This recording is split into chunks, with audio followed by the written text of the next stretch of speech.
자, 크립토 산업을 주도하기 위한 전략이 필요합니다. 왜냐하면 기존 화폐 금융 시스템은 문제를 많이 안고 있어요. 정통 경제학을 공부한 사람들은 이 문제를 문제라고 인식하지 못합니다. 나 같은 비주류 경제학자도 아니고 나는 경영학자로서 도대체 인간의 존엄성을 존중하고 보호하는 데 있어서 화폐 금융 시스템은 무엇을 공헌하는가? 나는 공헌하는 바가 없다고 생각하는 거예요. 현행 화폐 금융 시스템. 왜 그런지를 말하겠습니다. 시시때때로 금융위기를 만들어냅니다. 이렇게 이게 사이클이 있어요. 사이클이. 근데 시시때때로 금융위기를 만들어내는데 어떤 놈도 금융위기가 온다는 얘기를 계속하는데 금융위기가 안 와. 그러다가 어느 날 갑자기 금융위기가 와가지고 폭락하고 전 난리야. 그러면 이 화폐 금융 시스템은 부익부 빈익빈의 악순환을 반복합니다. 그래서 어떤 경우에도 돈 있는 사람은 돈을 더 벌어. 금융위기가 와도 더 벌고 그냥 호황이 와도 더 벌고. 근데 가난한 사람들은 어차피 고통을 받아. 그게 바로 이거야. 화폐의 가치가 지속적으로 추락하는데 그것을 가지고 저축해봤자 아무 소용이 없어. 그 6억을 받았잖아. 전두환으로부터 그 박근혜가 6억을 받았어. 박정희 딸이니까. 전두환이 쿠데타로 성공하고 청와대에 들어가서 금고를 열어보니까 무슨 10억인지 9억인지가 있었어. 그중에 6억인가를 그래서 어마어마한 돈이지. 오늘날로 말하면 80년대 6억이면 어마어마한 돈이야. 무슨 얼마나 큰 돈이냐? 그 은마 아파트 있지. 은마 아파트를 30채를 살 수 있는 돈이야. 그때는 은마 아파트가 2천만 원이었어요. 그런데 그걸 30채를 살 돈이잖아. 근데 지금은 20억을 줘도 은마 아파트 못 삽니다. 그게 뭐야? 화폐 가치가 지속적으로 추락했다는 거야. 다시 말하면 인플레이션 때문에 화폐 가치는 점점 종이 쪼가리로 수렴한다는 거지. 그러니까 가난한 사람들은 봉급 받아봤자 소용이 없어. 물가 상승, 인플레이션보다도 더 많은 급여 상승이 있어야만 자기가 삶에 나중에 노후라도 뭘 할 수 있는데 노인 빈곤율이 세계에서 최고란 말이에요. 우리나라가. 그 이유는 이 화폐 금융 시스템, 현행 화폐 금융 시스템 때문에 그런 거예요. 그래서 금리, 환율, 유동성 정책을 죄다 써봐야 항상 기득권층에 유리하고 약자에게는 고통을 가중하게 돼 있어요. 그래서 좀 생각 있는 사람들이 이 정부가 하는 이 금융 시스템은 기본적으로 잘못됐다. 이렇게 생각한 거지. 나같이 생각했던 사람들이 있었던 것 같아요. 그래서 2009년에 비트코인을 만들어냅니다. 암호학 전공 컴퓨터 전문가들이. 그 시도는 예전부터 있었는데 드디어 성공한 거죠. 그래서 기존의 화폐 금융 시스템을 신뢰 기반 시스템으로 전환하는 계기를 만들었습니다. 그래 2009년은 굉장히 중요한 해입니다. 그럼 법정화폐와 암호화폐, 기존의 화폐 금융 시스템을 장식하는 피아트 커런시, 피아트 머니, 이걸 법정화폐라고 그러죠. 그럼 암호화폐는 어떻게 다른지를 비교해 보겠습니다. 교환의 매개체다. 가치의 저장수단이다. 가치를 재는 척도가 될 수 있다. 이런 얘기. 세 가지 중요한 기능이 있다고 말하죠. 이것은 이제 화폐 단위로 이제 계산하니까 다 얼마 이렇게 다 화폐 단위로 계산하니까 가치 척도가 되는 거죠. 자, 그러면 법정화폐와 암호화폐의 기능을 보면 교환의 매개 수단으로서는 법정화폐는 반드시 은행을 거쳐야 돼요. 은행을 거치지 않고 자기 집에 창고에다가 그 한국은행권을 잔뜩 쌓아 입고 있는 사람은 없어. 그러니까 다 은행을 거쳐야 됩니다. 암호화폐는 그럴 필요가 없어요. 그냥 P2P, 피어 투 피어, 개인 대 개인으로 얼마든지 거래를 할 수가 있어요. 우리도 돈 가지고 거래하지 않느냐. 그 돈 가지고 거래하는 모든 것이 다 은행이 뒤에 붙어 있는 거예요. 우리가 카드 결제하는 것도 은행이 뒤에 붙어 있고 또 우리가 교통카드 해도 다 은행이 뒤에 붙어 있습니다. 보이지 않을 뿐이지. 나중엔 다 결제를 은행을 통해서 해요. 근데 암호화폐는 그럴 필요가 없다는 거예요. 은행을 거칠 필요가 없어요. 그러니까 중간 매개자를 필요로 하지 않는 굉장히 효율적인 화폐인 거죠. 은행을 유지하기 위해서 얼마나 많은 비용을 떼어갑니까?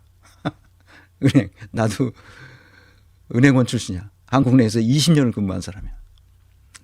그러니까 인플레이션에 노출됩니다. 그러니 저장해봤자 6억을 저장해 놓고 있어봤자 오늘날 음마 아파트 하나 살 수가 없어요. 물론 이자를 조금 받았긴 받았겠지만 그 이자율보다 훨씬 더 인플레이션이 높습니다. 그 발행량이 제한돼 있어요. 딱 물론 제한되지 않고 무제한으로 푸는 그 크립토도 있지만 이 발행량이 되게 제한돼 있어서 딱 그것으로 멈추게 돼 있습니다. 근데 가치 척도를 요렇게만 계산할 수 있도록 돼 있어요. 우리 한국은행이 발행한 원종별 이 단위를 보면 이렇게 돼 있어요. 그러니까 요렇게 더 이상 물론 1원까지는 갈 수 있지. 그런데 이것은 1억 사토시예요. 그 0점 이하로 소수점 이하로 8자리까지 갑니다. 그러니까 1억 사토시로 띄울 수 있어요. 1억 분의 1 사토리 사토시가 되는 거예요. 그러니까 거의 무한히 쪼갤 수 있죠. 그래서 그 화폐에 필요한 요구 조건은 내구성이 있어야 돼요. 한국은행 거는 내구성이 거기가 이제 특별한 물질로 만들어낸 화폐이기 때문에 내구성이 다른 종이와는 훨씬 더 길지만 그런 내구성이 영원하진 않죠. 근데 암호화폐는 영원합니다. 그리고 휴대가 간편해요. 이 5장7부로 가지고 내린 이 휴대폰에 그냥 휴대할 수도 있어요. 그리고 균질합니다.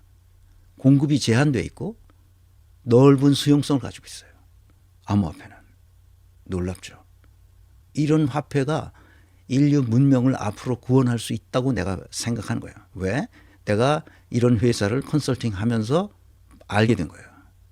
내가 직접적으로 이 분야를 전공한 소프트웨어 엔지니어가 아니지만 그들과 함께 이야기하면서 이거야말로 완전히 다른 세계를 우리에게 가져다 주겠다 이렇게 생각한 거죠. 그래서 비트코인의 유용성은 이미 이 논문에서 나왔어요. 이 사토시 나카모토라는 사람이 2008년 10월 31일 날 이 논문을 발표하고 그다음에 1월 달에 첫 블록을 제네시스 블록이라는데 첫 블록을 만들어내서 비트코인이 이 세계에 알려지게 됐죠. 이 논문의 핵심은 뭐냐? 더블 스펜딩 프로블럼을 해결했다는 거예요. 아시겠죠? 이거는 어마어마한 겁니다. 362강에 내가 자세히 설명했으니까 더 이상 설명하지 않습니다. 더블 스펜딩 문제를 해결했다는 거예요. 그러니까 이중 지불 문제. 내가 디지털 캐시인데 디지털 캐시, 일렉트로닉 캐시라고 했잖아요. 디지털 캐시면 복사하면 그냥 똑같이 되잖아. 이게 복사본인지 원본인지 알 수가 없어요. 디지털 세계에서는.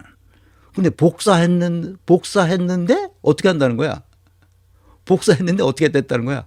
복사했으면 이게 복사본이라는 것을 알게끔 만들어주는 게 바로 뭐야? 비트코인인데 그 비트코인이 가능해진 것은 블록체인 기술 때문인 거지. 그 블록체인 기술은 뒤에서 설명합니다. 그래서 그것을 제네시스 블록이 2009년 1월 3일 날 처음으로 나옵니다. 그래서 2009년 1월 3일이 기념일이에요. 사실은. 첫 탄생. 비트코인의 첫 탄생이죠. 그래서 이 비트코인과 암호화폐의 실용적 의미를 스위스 연방금융당국 핀마라고 그러는데요. 2018년 그러니까 2019년에 탄생한 그 비트코인을 보고 그리고 이것을 개발해가 또 응용해서 많은 사람들이 만들어내기 시작했으니까 스위스 금융당국은 이 핀마에서 2018년 2월에 ICO 기준을 만들어옵니다. ICO란 Initial Coin Offering이에요. 그러니까 IPO 주식시장에서 하는 IPO와 같은 거예요. 내가 이것에 대해서 설명 안 하겠습니다. 그러니까 페이먼트 토큰이 있고 에셋 토큰이 시큐리티 토큰이죠. 증권적 속성을 가지고 있는 거. 유틸리티 토큰 이 세 가지 종류로 분류해서 ICO를 해라. 퍼블릭 오퍼링을 해라. 그런 얘기입니다. 그래서 돈을 모아서 이걸 가지고 너희들이 개발해서 인류의 복지와 인류의 문명을 발전시키는데 해라. 그러고 샌드박스를 딱 만들어줍니다. 샌드박스 뭐죠? 어린아이들이 마음대로 가서 놀아도 다치지 않는 그거잖아. 그러니까 이걸 샌드박스라고 그래요. 샌드박스를 딱 규제 여기서 여기까지야만 하라. 이걸 넘어가는 것은 안 된다. 이렇게 하는 거죠. 그래서 2018년 1월 16일자로 ICO가 가능하도록 만들었습니다. 누가? 스위스 금융당국이. 스위스 공무원들이 이렇게 하는 거예요. 그래서 스위스가 잘 사는 거예요. 내가 스위스를 계속 강의할 때마다 독일과 스위스를 언급하는 이유는 내가 오죽했으면 독일에 유학간, 독일 대학에 유학하는데 스위스 대학으로 내가 옮길까도 생각했어요. 왜냐하면 인사조직론 교수가 이 크누트 블라히어라는 교수가 있었는데 그분이 상갈렌 대학으로 청빙을 받아서 스위스로 갔어요. 그래서 난 그분한테 배우고 싶었거든. 그런데 그분이 스위스로 가는 바람에 나는 독일 대학에 이미 등록해서 공부를 하고 있는데 어떻게?